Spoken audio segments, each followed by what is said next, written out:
മൂന്നാം മുന്നണിയെ പിന്തുണയ്ക്കാൻ കോൺഗ്രസിനെ കിട്ടില്ലെന്ന് കേന്ദ്ര പ്രതിരോധ മന്ത്രി എ.കെ. ആന്റണി പറഞ്ഞു. ഇരിങ്ങാലക്കുടയിൽ തെരഞ്ഞെടുപ്പ് പ്രചരണ യോഗത്തിൽ പ്രസംഗിക്കുകയായിരുന്നു അദ്ദേഹം. ലോക്സഭാ ഇലക്ഷൻ കഴിഞ്ഞാൽ ഏറ്റവും വലിയ കക്ഷി കോൺഗ്രസായിരിക്കും. നിശ്ചയദാർഢ്യമുള്ള കാര്യക്ഷമതയുള്ള ഗവൺമെന്റുണ്ടാക്കാൻ കോൺഗ്രസിനേ കഴിയുള്ളൂ. കേരള സർക്കാർ ചോദിച്ചതെല്ലാം കേന്ദ്രം അനുവദിച്ചിട്ടുണ്ട്. പദ്ധതികളും അനാവശ്യമായ പണവും കേന്ദ്ര സർക്കാർ നൽകിയിട്ടും അത് കേരളത്തിന്റെ നേട്ടമാക്കി അവതരിപ്പിക്കുന്നത് എന്ത് ന്യായമാണെന്ന് ആന്റണി ചോദിച്ചു.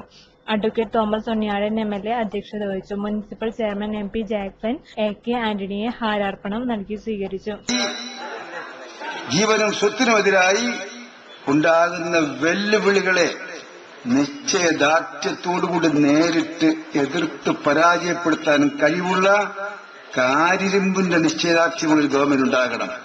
മതേതര ഗവൺമെന്റ് ഉണ്ടാകണം. ജനസ്നേഹമുള്ള ജനക്ഷേമ പരിപാടികൾ വിശ്വാസമുള്ള ഗവൺമെന്റ് ഉണ്ടാകണം. മൂന്നാം മുന്നണി അധികാരത്തിൽ വരും.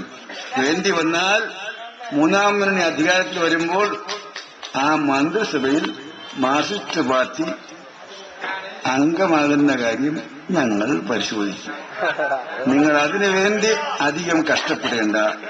കോൺഗ്രസിന്റെ പിന്നോടുകൂടി ഇനി ഡൽഹിയിൽ വീണ്ടും ഒരിക്കൽ കൂടി പണ്ട് ദേവഗൌഡയെ പിന്തുണച്ചതുപോലെ ഇനി രണ്ടാമതൊരിക്കൽ കൂടി മൂന്നാം മുന്നണിയെ പിന്തുണയ്ക്കാൻ ഞങ്ങളെ പ്രതീക്ഷിക്കേണ്ട. അതുകൊണ്ട്